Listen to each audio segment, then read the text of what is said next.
I'm in my 40s. You're in your 40s. We look pretty damn good. Some days. I should brush my hair more. Can I tell you something? We look pretty damn good, honey. Thanks, Sherry Marshall. We look pretty damn good.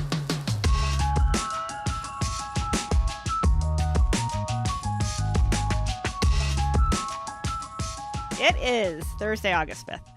This is episode 175 of the Token CEO podcast. I'm Erica Nardini. We are presented by Sports Research.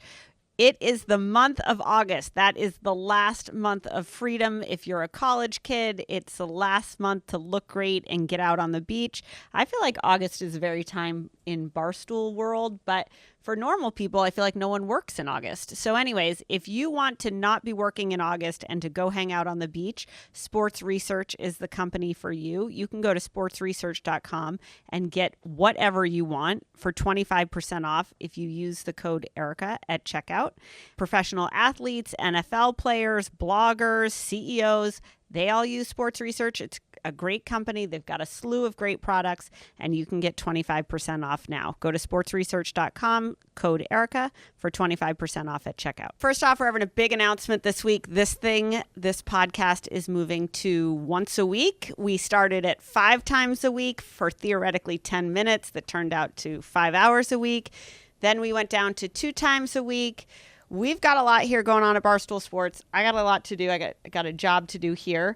I'm going to do this podcast once a week. We're going to make it even better. We're not doing less. I actually think that part of evolving something is making it grow and stand for something. I think we want to be more produced, more thoughtful, more practiced in what we create, still being authentic, still being off the cuff, and still being raw and talking about business and work. But to do that once a week is going to be the name of the game. So this podcast is moving to Thursdays. And then the second thing we're adding is we're going to add a daily 1-minute podcast called Work Like a Girl. And that podcast, which will be on TikTok, it'll be on Instagram, we'll put it on Reels, we'll put it all sorts of places. That will be daily 1-minute work and career advice called Work Like a Girl. I'm very passionate about the whole Work Like a Girl thing. And it's not just for girls. Girls can look up to girls, and guess what? Boys can also look up to girls. That's going to launch for back to school. So that'll launch late August, early September. So here's what we've got going on today. We have a little bit of a different episode. My dermatologist is coming on. She is a firecracker. Her name is Dr. Sherry Marshall. She's awesome.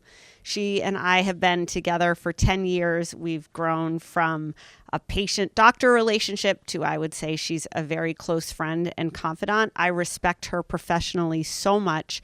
And the reason that I thought this was topical is, 1, it's always good to hear from a doctor and an authority on a subject. 2 is she is a woman who made her own way, and she made her way in dermatology profession really truly from her own initiative and propulsion, and she's soon to be opening her own practice, which is a big milestone for a doctor. Before we start this interview, let's just give a short shout out to Owen's Craft Mixers. So one of the best things that Dr. Marshbein has to say in this episode is that drinking water is not the key to having great skin. If you don't feel like drinking water at home at night and you want to make yourself a nice little cocktail, Owen's Craft Mixers is the brand for you. You can make a margarita, you can make a mojito, you can make a Moscow Mule. They're the official craft mixer of Barstool Sports. And what they do is they give you the ability to make a high-quality cocktail right at home. They're perfect for anyone who doesn't have a clue and certainly doesn't have a clue how to make cocktails from scratch. So what you do is you mix your favorite mixer with your favorite spirit of choice, and voila, you have a cocktail. So you can get Owen's Craft Mixers on Amazon Prime, 1-day shipping anywhere in the country. You can also get them at CVS stores nationwide. So with that, we're going to have Dr. Marshbein come on. Are we recording? Yes, we're always recording okay. here. This is my first personal guest on this podcast. As opposed to business. As opposed to people I don't know who somebody around here books to come on. Oh my God, I'm so honored. Yeah, you're my first one. Yay! Oh my like God, from my personal life. That makes me so happy. Okay. I know, by the way, I know nothing about sports. Yeah, no, you're like, who are you talking about? I understand. No, I know who that is. He's well, a that's hockey good. player. Okay. Yeah. I mean, I was born in 1978. Okay, I'm not fine. like. Yeah, okay. Right. I'm in on like pop culture. Yeah, yep. But I know nothing about sports. Okay, that's okay. We're not going to talk about sports. Okay, so, all right, Dr. Sherry Marshbein's joining the podcast. She's my dermatologist. We're going to get into you, your story, what you do. this is an ad-supported podcast, so the first thing I wanted to do is for you to give an ad on why you should take care of your skin. Ooh. Give us the pitch. What should you do? Why is it important? Oh my God, that's so okay. Well, here's the thing. Our skin is the way that we speak to the world, right? That is the first thing that somebody sees, for better or for worse. We judge people based on often how they look, again, better or worse. And our skin is what we actually show people. So when you're walking into a room, and I specialize also in treating adult female acne, I think you know that. So I have acne. I treat a lot of women who have acne. It is really devastating. It's like emotionally devastating when you have something with your skin and you feel like you can't look somebody in the eye, and this can go for any skin condition. So it is so important to take care of your skin, to make sure that you feel good about your skin. And you don't have to like do cosmetic procedures if you don't want to. It could mean that you put your sunscreen on every day because you don't want skin cancer, or, you know, you wash your face twice a day because you're breaking out, whatever the heck it is. But that is the first thing that people see about us. So it is so important to take care of that. Also, our skin is like our barrier between the outside world and our inside body, right? So we have to make sure that it's healthy and taken care of. So that's my little pitch for like why skin is so important. What are your big like do's and don'ts? Okay, well, biggest do ever, sunscreen. Like if you're gonna do nothing else, I mean, I yell at Erica. Okay, I've been yelling at Erica about this for like a decade, by the way. You have. Every time. And it's only because I love you. First of all, I try to schedule myself strategically where I go see her in like April and November. But I still know that there was. I still know there was something there. I'm like, why do you have an old tan on your body? And it's only because I love you. But like, number one is sunscreen, no matter what else you do. And I was like, I went to tanning beds when I was younger. I'm sure I did tanning beds. I got burnt to a crisp at Jones Beach. Like, it's so bad for you. Colby Lacrosse twice a day tanning bed. Man, ooh, it's amazing. Those skirts are short. I was like, I'm going to tell you something. I was like an orange color at some point in like college. My parents showed me a picture of myself recently. I mean, I don't even know what species I was, because it was not a normal. You were like 1990s. Color. I was literally orange. The color of the 90s. I was literally orange. And I'm devastated that I did that to my skin. So like, number one is sun protection, sun protection. I don't care. If you do nothing else, you have to wear sunscreen every day. You have to. Number two, you have to wash your face. Okay. Like there are lots of people who don't. But no. There's a lot of people who don't wash their face. Do you guys all wash your face? Mm-hmm. Yeah. Twice a day? See, here's the thing. A lot of times people like go to bed without washing their face, or like go to bed with makeup. That is like a cardinal sin, because then you have like the dirt and the pollution and bacteria and oil and sunscreen and makeup and whatever like sitting in your pores. That ages your skin. It makes your skin look terrible. It causes acne. So you have to wash twice a day. You need to put your sunscreen on. And then if there's like two other things that I would do that are like total like yeses, and we've talked about vitamin C serum in the morning and a retinoid at nighttime. Those to me are like yes. And then lastly, like, don't feel like you have to like treat your skin with over-the-counter stuff, which by the way, there's great over-the-counter stuff. I love drugstore beauty, but it's okay to see your dermatologist. It's okay to not like, suffer or try everything over the counter before you go, all right, fine, I'm going to call it a day, or like nothing worked for me. Like that's what we're here for, right? Yeah, I agree with that. I think that's a really great piece of advice. I had a really good friend who had like adult onset rosacea. Yeah. So I think the hard thing for women is it's like your hormones and what's happening in your gut like plays out on your face. Totally. And so, but it can be really debilitating. It's like if you have a cold sore and you got to go out and feel fabulous, you're not going to feel fabulous. Correct. So I think that like finding help and knowing that there's a way to treat your skin so that you can feel better is a really empowering thing. Yeah. And that's part of the like, find a dermatologist who you can communicate with, talk to, who sits down and listens to you and says, okay, look, here are the things that we need to do. Skin is not like I do this once and then it gets better and I don't ever have to do it again. That's not the way it goes. You got to kind of keep up with it. It's a routine. I was telling Haley about it's like investing. Like you put your money into stocks and you leave it there. Right. But like you do something, you don't like take it out every like 2 days or it's not going to grow or do anything, right? If you do something to your skin like once, but then you don't keep up with it, or you go to the gym once, but then you stop, you're not going to see the results. Yeah, you got to stick with it. You got to stick with it. And like routines are really hard. And then on social media, of course, we're being thrown, like a million things are being thrown at us, and skincare trends, and you should do this and you should do that.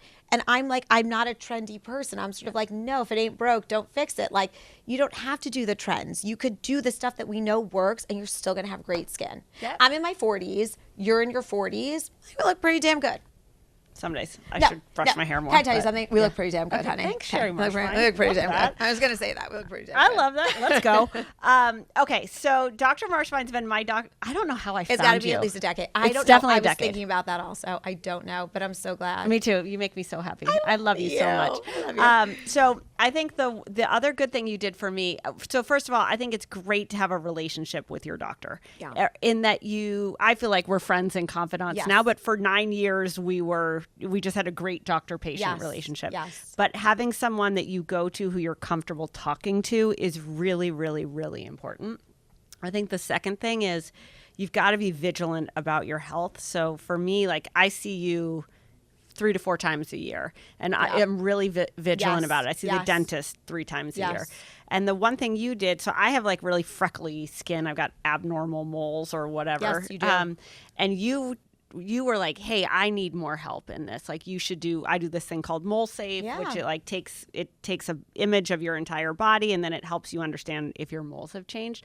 But I think that's also is like get empowered on what's going to help you and your doctor make you the most healthy. Yes, exactly. And also and I'll just say as dermatologists, we often do a crossover between like medical and cosmetic. Mm-hmm. And I really love that aspect of it, right? That I can see you for your skin checks, but we can do other things if we want to. But it's so important not to ignore the medical. I see a lot of patients who just come to me for Botox, and I'm always like, did you do your skin check this year? Like, have you had your skin exam? Because while it's great that you don't have any wrinkles, we need to make sure that you have no skin cancer. That's right. So don't neglect your skin, because skin cancer is actually the most common cancer, which is why we're and I mean, you're amazing because you come in routinely every 6 months for your skin checks, and then we've got you on just like a good routine, which is That's also because why I'm going to blow it out. I made a deal with myself. I'm like, I'm going to blow it out. I'm not going to wear sunscreen as much as I should. Yeah, that's why I always yell at you. So, But like, I'll come every 6 months. I'm going to go every 6 months. I think that if you're a working woman or working anybody, your insurance, if you work at a place with insurance, the insurance will cover it. Yeah. It doesn't cost you anything. Right. And there's co-pays and there's deductibles and other things. Right. But Okay, sorry. You still, Disclaimer. but you still need to go. And I think the toughest thing is when you're working, making time. Like, I'm a terrible patient because if I need to go to a doctor, I need to cancel my patients to see a doctor, Yes, right? which is hard for you to do. Really hard. Just like emotionally not being in an office that's what I do. Like, it's very hard for me to do that. So I have to know, okay, I go for my mammo every year. I love my gynecologist, by the way, you would love her. So I go for like social visits also. Like, I just booked an appointment with her. oh, you love Yeah. it? Oh, yeah. Good. It's like a pap and a social visit. Yeah. But it's so important. I'm telling no, but a pap and a social. But this is a part of it. Like, when you love the doctors who you're seeing, you want to go see them. You See, I want feel the to go. same way. Like, whenever I see Erica coming in, I'm like, oh, thank God. She's Yep. on the schedule today. It's going to be a great day. Totally. You If know I what didn't mean? like you, I'd be like, looks Well, cancerous, right, you would just whatever. go somewhere else. Yeah. I'll just pick that You would off. just find someone else. But it's really important to like love your doctors and make sure that you have good communication with them. I've always connected more. I think my only male doctor is my dentist. Okay, Everyone same. else who I see is a female. Same. I just prefer that. And by the way, my dad is an OBGYN. So I'm like, I come from a family of doctors. Okay. But I prefer seeing women. I just think I like relate to them really well. I'm like a girl's girl. Like, I love women supporting other women. And it just makes me more comfortable. So Okay, that's I what love do. that. So, like, Okay, that's what I do. So tell us about your career. Like, how'd you you have big news coming. So like, I do have some news Let's coming. walk backwards from there. Okay, so my career. Well, I'm a dermatologist. Yes. So I'm going to tell you a quick story, which Okay. is when I was in high school, I had some mild acne, which is Okay. one of the reasons that I thought about being a dermatologist. And I went to see a male dermatologist. I did not plan this, by the way, but Okay. and it has nothing to do with the fact that he was a man. But when I told him I wanted to be a dermatologist, he said to me, you're going to need to go to a private school and do blah, blah, blah, blah, blah, blah, blah to get into it. Now, my parents were definitely not sending me to a private college. Like, that was not happening. They didn't have the money. I'm one of 3 children. And he's like, and I said to him, no, I'm going to go to a state school. That's what, that's where what like we're I'm going. doing. That's what we're doing. That's what Yeah. the March Pines do. Yeah. And he was like, well, best of luck to you. And I literally walked out that day and I said to my mom, just watch me. Like, I'm just gonna do watch, this. just watch. Yeah. And sure enough, I went to Binghamton, which is, a state school in New York. And Binghamton had this program with Syracuse University. Go Orange. See, I know a little sports. Let's go. Go Orange. And so you could get into medical school early. It was a really cool program if you had like a certain GPA and you had to get, letters of recommendation. So I got into medical school in my second year of college through this program. So it was really lucky that I went to a state school. Correct, because you wouldn't have had that opportunity. Because I wouldn't have had that opportunity. Great.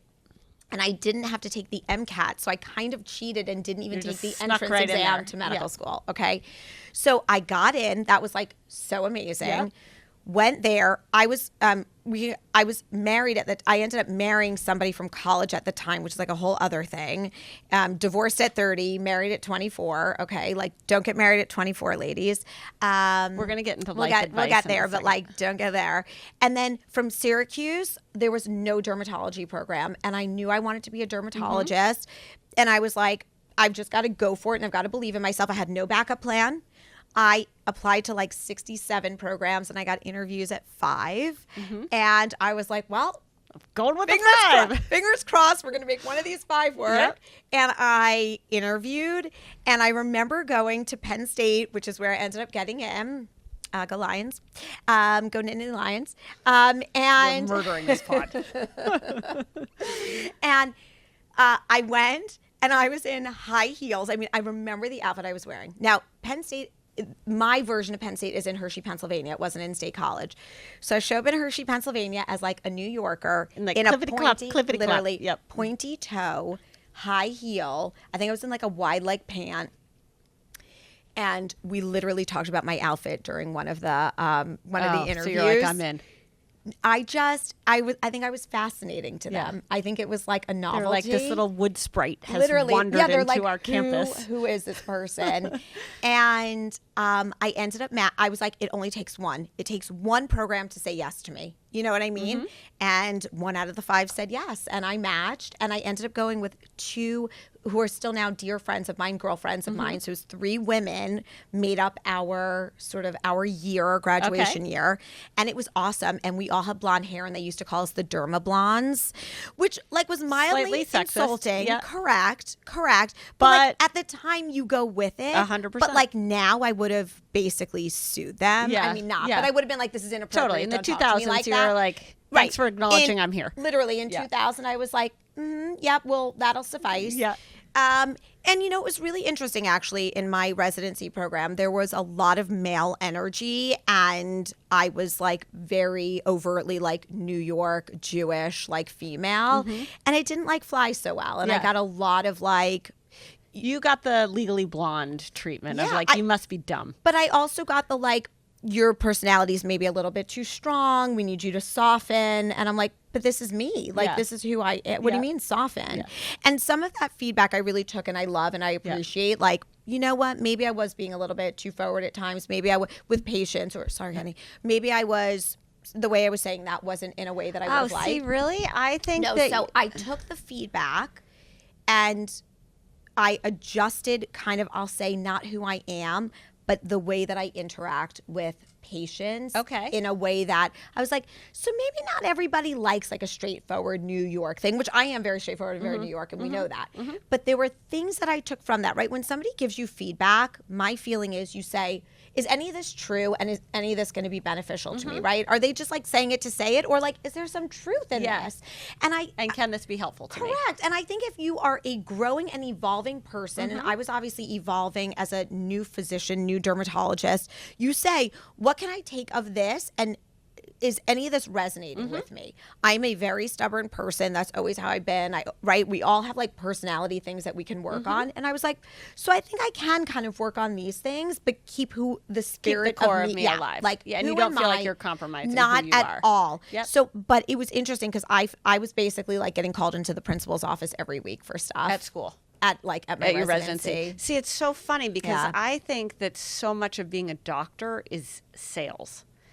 And I say that in a great way, which is you're a people person. Yes, totally. You love people. You're inquisitive. You're positive. You have great energy. So you go into an appointment and... Right, I'm like, hi, welcome. How's your day? What's happening? How are the kids? What's going on? Yeah, tell me everything. I'm David. So I like that because I think it's disarming. And then I also feel like ultimately you're trying to sell someone on taking care of themselves. Yes. And you exude that type of energy and momentum versus like a quiet, staid, conservative. But there are, so as you know, But maybe there that's are just 'cause I like correct. that. Yeah. There's different, so what I've learned is, like over time, there's just different people that meet your needs, right? Like if I do not every patient loves my personality. And then the way I always think about it is they're not for me and I'm not for them. And I'm okay with that, right? Like I do my absolute best. I feel like I'm a team with my patients. We're really like, we work together to come up with the right treatment or the right, whatever it is. But not everybody, some people want the like very dry or more quiet. And in that case, I'm not their doctor. Yeah. And I've come to that realization, I think in my old age, that with anything in life, whether it's work or personal, if you're not someone's person, that's okay. Like if if your personality does not jive with somebody else, just call it. move on. Yeah. We're good. Like Do you I don't sometimes need to make everybody happy. Totally. That's a hard lesson to learn. Yep. It's a very hard lesson Yes, to learn. it is. It's a hard lesson, I think, to not want to please people, even if you don't like them. Or you're like, we're not a match, but I'm still trying to please you. No, totally. Listen, and it happens. There are some patients that I'm like, I don't like, it's not like the exact personality matchup because we attract like, right? Like attracts like. So I have a ton of patients that are like similar to us. We would like all go out and hang and like all that stuff. And then I have some patients that I'm like, this isn't my like genre. Yeah. But I feel like we're feeling each other enough that we might just hang out there. Yeah. Like we're gonna make it work because it's very professional and it's okay, right? Yep. But I always think it's more fun if you can just have like the best time. If really you can connect with vibe. people. Yeah. Yeah. How do you fire a patient? Have you ever fired a patient? Absolutely. How do you do that? That has happened. I probably have fired more patients this year than any other year in my career. Because people have gone batshit crazy during COVID? Absolutely insane. Absolutely insane. I feel like people during COVID lost the ability to talk to other people. They're like politeness or sense of like manners. I don't know where that's gone. I'm just like, I don't know. What I end up saying is basically I have like a little spiel, but it's not because it's always awkward. It's sort give of me the like, spiel. it's something to, no, I don't want to because like I don't want you to go anywhere, but it's something to the effect of like I sit down, there's a little, like I sit down on a chair, right? Because I always sit on a chair anyway, but I sit down on a chair because I think it's important to look at somebody in the eye. And I'm like, you know, and I end up saying not every doctor is for every patient and not every patient is for every doctor. And I think that you might be served better elsewhere. I don't know that I'm going to be able to appropriately meet your needs. And I take it on like it's a me, not you, Like but it's really them. Yeah, 100%. Yeah, This is it's a really them. But classic high school breakup. Yeah, I'm going to take it on as like it's a me, not you. Classic high I school don't breakup. think that I'm going to be able to meet It's me, your not needs, you. right? I don't think I'm good enough. I don't think I'm like whatever I'm able to offer as a dermatologist. I It's just not don't think gonna it's going to be get you where you adequate wanna for go. you. Yeah. And then it's like, and then that's really it. And what do they say?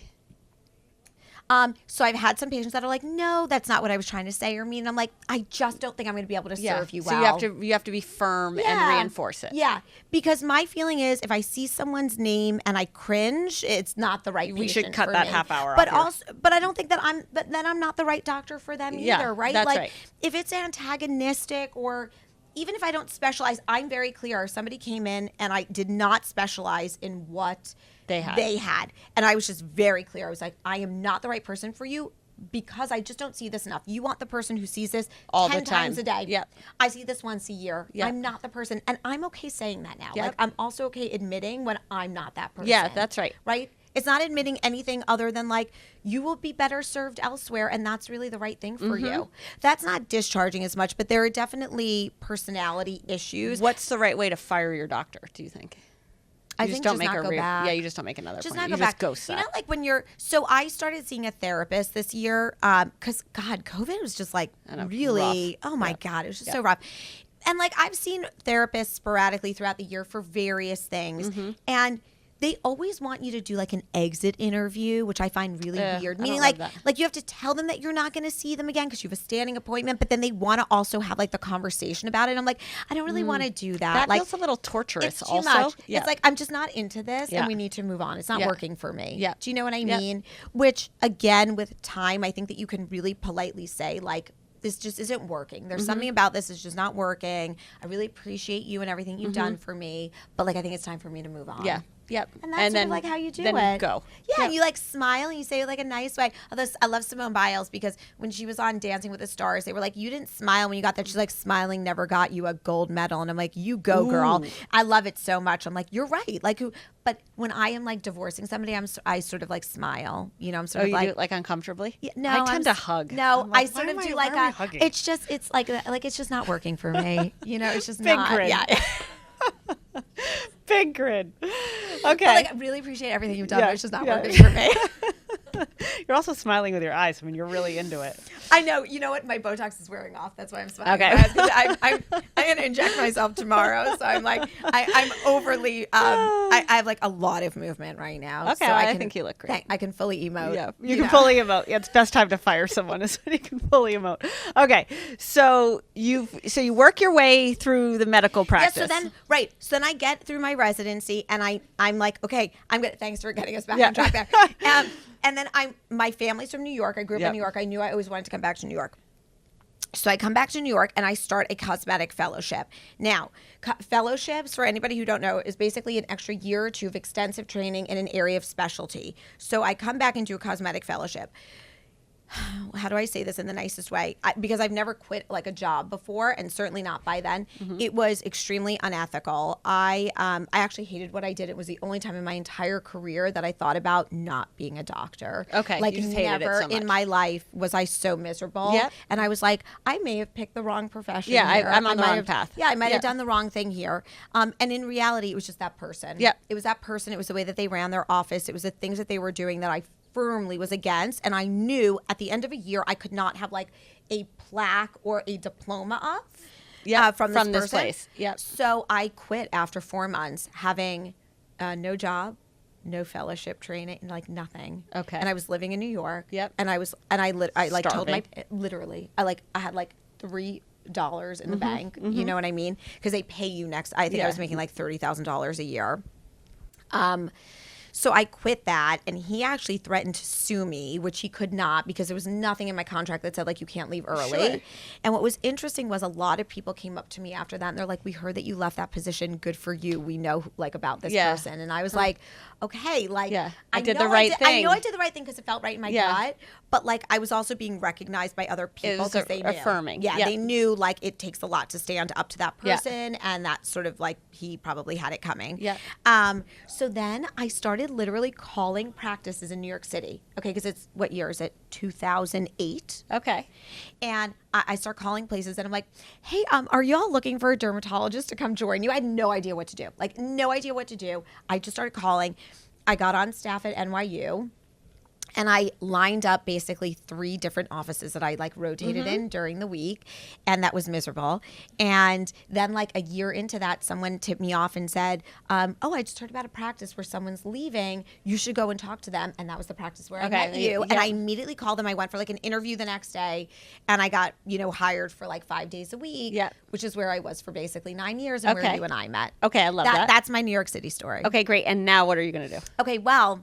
So I left that practice 3.5 years ago. There were just things that were not where I felt as though my trajectory was going up and I was being sort of stifled, which happens sometimes in relationships. So I left, moved offices. So for 4.5 years, I have been attempting to open my own office. 4.5 years, and multiple office spaces fell through. I was like, I don't know that this is ever going to happen for me. I literally said this to myself like 6 months ago, and I thought, let me just start looking again. It's a pandemic. Half of like the city's vacated. Like, let me just start looking again.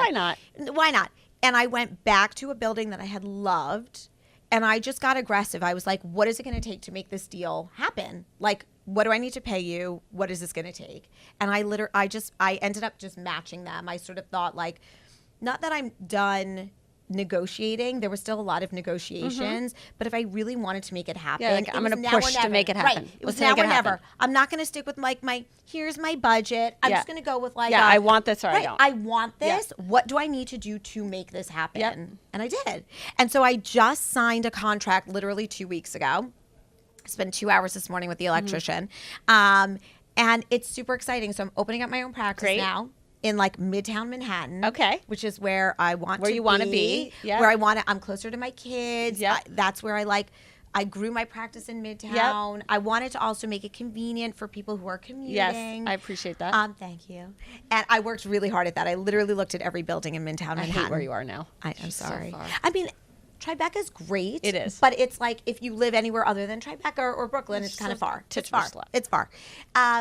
So I signed, and I wasn't talking about it at all because I was like, I felt like I was going to jinx myself. Yep. So I just like kept it like internally, just had a little secret. I just like, I'm like, this is what's happening. And when I sign, I'll like tell people, but I did not, I felt like so many things had fallen through and I just didn't want to get my hopes up again. After I signed, I told my kids. I didn't even tell my children until afterwards. It was done. Yep.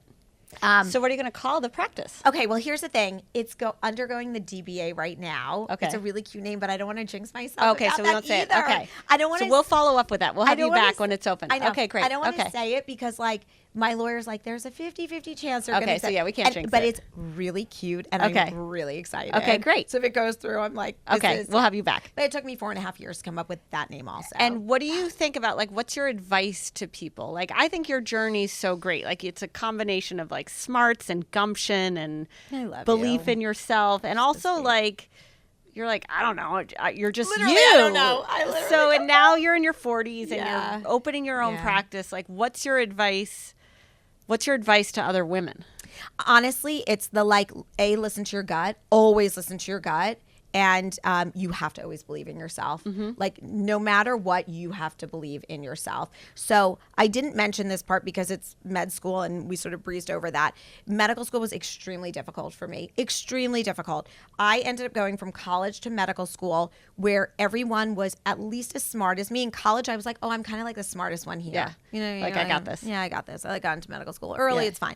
I got to med school and I'm like, whoa, these people are crazy smart. And also, they're smarter than me. Like, this was like a big deal, right?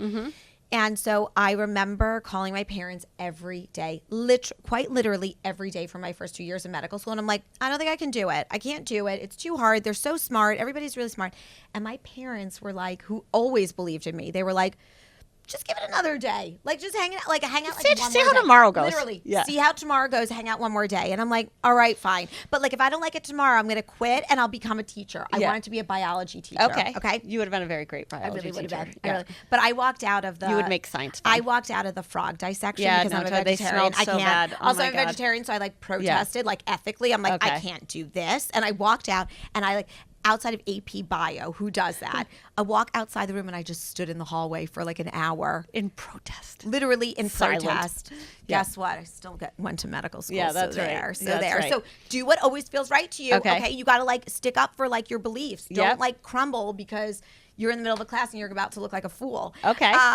So, and then my parents were like, okay, stick it out one more day. And then the next day goes, I'm like, it is just so hard. It's just so hard. And they're like, but like, you made it one more day. Why don't you just hang out another day? Try one more day. Literally. Okay, 2 years. Your poor mother. My poor mother. Yeah. 2 years. And everybody knows my mother and I are like your best mother friends. and I are so, mother is so close to you. We're like best friends. I feel like I know your mother. I know, right? So we're like BF. And at the end of 2 years, which is like the fun part, because then you start seeing patients, I was like, I did it. Like, I made it through. And I didn't just make it through. Like, I was doing really well. It took me a little while to realize that I was as smart as everybody else. Yeah. And, like, I could do it. Yeah. And then I just started, once you believe in yourself. Yeah, once you hit that point, you just got to go. Do it. Yeah. Yep. You're like, okay, I can, like, why not? If they can do it, why can't I? Yeah. Right? Yep. And that's also how I felt in the past few years when I was getting on social media. So I wasn't on social, and a friend said to me, you need to brand yourself. And I was like, well, I am branded. Like, I'm Dr. Marchbein. There's another, but he's a gynecologist, and he's on Long Island. So, like, right, that's my dad. Dr. Marchbein. I am Dr. Marchbein. Like, if you're coming in the city to see Dr. Marchbein, you're seeing me. And she's like, no, I mean legitimately brand yourself, like, as like a company, as a thing. And I had really no idea what she was talking about. I'd never been on a good job of it. Well, I'd never been on Instagram. Yeah. I'd never done anything. And I met with somebody who had done you were very into this. This was like our 2 years ago. I feel like we were just getting into that. Exactly. We were like, I started maybe it was like 4.5 years ago, and I met with someone, and he said to me, and I'll never forget this. He said, it's a moving train. You either jump on or you're going to miss it. Yeah. And I go, all right, I'm going to do it. Right? You're going to do it, even like if I have no idea what I'm doing. And I just started doing all that stuff. And part of it was deliberate. Part of it was I knew I was going to be leaving this other office, and I wanted to have some following. And you're all this building other your stuff. raft. You just have to build it. And it's actually been really, there are parts of it that I really enjoy, and there are parts of it that like I don't enjoy. Yeah, that you cringe with. But but it's all a part of like that whole thing. Yeah, so that's it's right. The like believing in yourself. Don't let anybody, also like, don't let anybody tell you who you are. Don't let anybody ever like try to tell you who you are. You know, like it's a listening to your gut. Follow what makes you happy and live your life for you. Like that's what it's really about, right? Like you have one life. Live it make for the you. most of it. Live it for make you. The most of it. Yeah. All right. What's your routine? What's your 10 steps? No, it's not even 10 steps. All right. So one thing that I really love about this year, by the way, is that skincare is getting back to simplicity. Yeah. So we're calling it like back to basics, which I've always preached basics. You know that. I've never given anyone like a 10-step routine. Yeah. It has to be basic. It has to be doable. Do not feel because skincare can feel very overwhelming. Yeah. So don't be overwhelmed. So step one, you have to like, let's do morning. You have to wash your face in the morning. Gentle cleanser, micellar water, any of those is fine. Step two, you put on a vitamin C serum. And you know, if you're not sure what to get, there's some really good over-the-counter ones. I tend to use a little bit more high-grade cosmeceutical ones because they tend to have good studies surrounding them. I get mine off of Amazon, just so you know. Oh, no. Oh, my God, Erica. I do. I get all my face stuff off of Amazon. Well, now we're going to have a whole other thing to talk about. So that is not where you should be getting your skincare. Oh. Amazon is totally unregulated. You have like things sitting in a hot warehouse for like however long. But I love my stuff. Okay. Well, I use this oil on my face. Oh, God. Okay. So don't listen to what Erica... Listen to me, guys. Listen. If there's one thing that you're taking away from this podcast, do not listen to what Erica Nardini just said about skincare. And don't ever order your skincare on Amazon. It's like, it's fake. Half of it's fake. Huh. Yeah, they're not even like authorized retailers. Don't do it. You don't know where it's coming from. You can get it from an authorized retailer. Obviously, if you go to like the drugstore, it's fine. So vitamin C serum in the morning because that helps with brown spots and it helps protect you from sun damage and UV damage and I just said UV pollution, blue light, all that stuff. And then sunscreen. So you want to end with a broad spectrum, at least 30 SPF. I like something tinted because it also blocks blue light and we're all like in front of our screens these days. So tinted, broad spectrum, at least 30 SPF. Okay. And if you have sensitive skin, go for like a physical blocker like zinc or titanium. Okay. Then at nighttime, you have to wash your face again because it's gross to not wash your face at night and there's dirt and pollution and bacteria and oil and makeup. And then a retinol. So retinol is a vitamin A derivative. You can get a prescription form. I use a prescription. You're supposed to. I still haven't picked mine up in like 2 years. She's supposed to use a prescription. But if you have sensitive skin. I really haven't. It's been sitting at Walgreens. If you have sensitive, we're just going to ignore it. It's like a dagger through my heart. I am the worst right now. Literally the worst. I don't follow anything that you say to do. Awesome. Except you are. Except you. Oh, I really feel worthy as your derm right now. It's great. Okay. So then you're going to do a retinol. Retinol, you need to start in like your mid-20s, right? Okay. You start losing collagen there. So even if you're young, start it. I'm going to fill mine today. And can I tell you something? The great news, like when you have acne, is I put people on retinoids. So like 16-year-olds are doing like anti-aging technically, but it just makes your skin look amazing. Okay. So we use that for acne. We use that for anti-aging. It builds collagen. And then the last step at night, if you're going to keep a simple 3-step routine, is literally moisturizing. So the morning is wash your face, put on vitamin C, put on your broad spectrum SPF 30. Nighttime is wash your face, put on your vitamin A derivative retinol or prescription retinoid, and then moisturize. What are other things, just before we let you go, that you have to be careful of? Like to my point of like, I'm ordering my skincare on Amazon and you're like, that's not a great idea. No, so totally. That's one of them. So you, first of all, make sure that you're seeing like a board certified physician. I'll just start with that. Like anybody these days can be like an expert, or they'll say that they're board certified, but they're not. They may not even be a doctor. You really don't know. And you have to be very savvy. So I would say make sure that you're seeing like a board certified dermatologist. Don't get your stuff on Amazon. Don't get your skincare on Amazon. Wait, you get like your paper towels on Amazon. Yeah, sure. I have I have a girlfriend who's like, my friend's a dentist and she does Botox. Totes, I don't love that. I think that's a bad idea. Yeah. Yeah. I mean, here's the thing. I wouldn't do someone's root canal. Yeah. So, again, I think you have to be very careful who you go to. I've seen patients who have come and they've seen a dentist or somebody else and they're like, well, they'll do this, but they won't do around my eyes. And I'm like, well, that doesn't make sense to me. And like, let's just go to the person who's right. As dermatologist, I've done 4 years of medical school, 4 years of dermatologist specific, skin specific residency. And then and now I've been in practice for 13 years. So, that's a long time to 20 years basically where you're just studying the skin. This is what I do all day long. I hold needles in my hands and I look at people's skin. That's what you want to see. You want to see that person because we see a lot of complications. We see complications from medi spas and like filler that can cause disfigurement, right? It can cut off blood supply and cause these other issues. So you really have to be careful. Make sure you know the credentials of the physician treating you and make sure that it's a board certified dermatologist doing that too. Does drinking water have any impact on your skin? No. I knew it. Not really, no. I was like, if water is tied to how your skin looks. Is drinking water good for you? Yes, but I can't say. Like, yes, of course, you should drink like an appropriate amount of fluid, 8 right? glasses of right. water. I mean, I've never done that in my life, and I think I have pretty good skin. But no, like drinking water is not going to prevent you from like needing to moisturize or like drinking water is not going to be the thing that hydrates your skin. Okay, or like, keeps you water looking is young good for your body. Yeah. But right, it's not like the key to like okay, that makes me feel good. All right. Okay, I agree with that. Okay. Yes, it does. There's just a lot. Look, if you go on social media, you're going to just see a lot of trendy topics and a lot of things that are just not true. There was a whole thing recently about like drinking chlorophyll, which is just gross. They were talking about that for skin health. Just eat like so the whole skin influencer thing. Yeah, I think that everybody's trying to get trendy now and bypass dermatologists, and they're trying to sort of be like, I know more about skin. That's just not true. It's just simply not true. And it's one of the reasons I think it's so important to like have dermatologists be a voice that we see in media, social media, but also open a magazine and you see us. It's very, very important to have people who are true experts, not just somebody who has like an opinion about something that's not based in science or fact or data, giving you the opinion. Okay. Right. That's great. And because also it's dangerous. They were doing this thing where you could inject your lips. You can go on Amazon, don't anybody do this, and literally buy a pen with hyaluronic acid and inject your own lips. It's terrifying. You have no idea where that needle's coming from. It's not a sterile or aseptic technique. There's nothing that's safe about this. You could literally inject it into a blood vessel. Oof. You could cause significant damage to your body. You don't even know what you're injecting.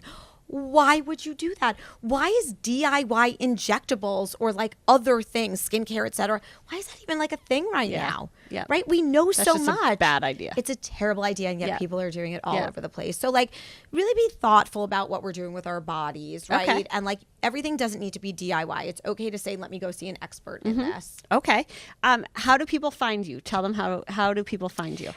You can find me on Bumble. No, I'm kidding. I mean, you can, but like you can, but don't. But you can. I mean, if I'm not the best guest I've ever had, I am going to make you my co-host. If I am not the best guest ever, I don't. You can find me on Bumble and Hinge and Raya. So during the day, you can find me. You can find me. On social at Dr. Sherry Marchbine. You can find me at Downtown Dermatology, which is in Tribeca. And in a few months, you're going to find me at my new Midtown office, which is at 370 Lexington Avenue. And that DBA is yet to be announced, but I will as soon as we have it. Okay. So, all right. Thank you for doing this. Oh, my God. Thanks for having me. I had the best time. All right. High Noon is a hard seltzer made from real vodka, real juice, and a splash of sparkling water. They have their tropical 8-pack out for the summer. It has a lot of great flavors. They've got mango, passion fruit, watermelon, pineapple, black cherry, grapefruit, lime, and peach. All flavors are available in 4-packs. They are only 100 calories, gluten-free, no added sugar, and they taste great. Thanks to High Noon. High Noon helps people adult. So we are going to now go into our adulting segment. Our adulting topic today is, should you talk about your side hustle during a job interview? I would say you should definitely talk about your side hustle in a job interview. I would perhaps not market it as a side hustle, I wouldn't go into your interview being like, hey, yeah, my boss thinks I do this all day, but in reality, I do that all day. No manager is going to want to hear that. But I think it's great to have passion projects outside of work. And I think if you can articulate why that passion project, in addition to your day job, makes you a great candidate for the job you're applying for, it's a home run. That's it for today's episode. If you haven't already subscribed to the podcast, leave us a rating or give us a review. You can call our voicemail line at 440-462-1729. You can also find this podcast on YouTube. Just search Token CEO. And if you haven't already joined the Ashes at our Facebook group, it's called the Token CEO Facebook group. I'm at EKA Nardini. You can find Token CEO on Twitter, Instagram, TikTok, LinkedIn, and YouTube, and we'll see you back here Thursday. It says Tuesday. See you back here Tuesday. Thursday.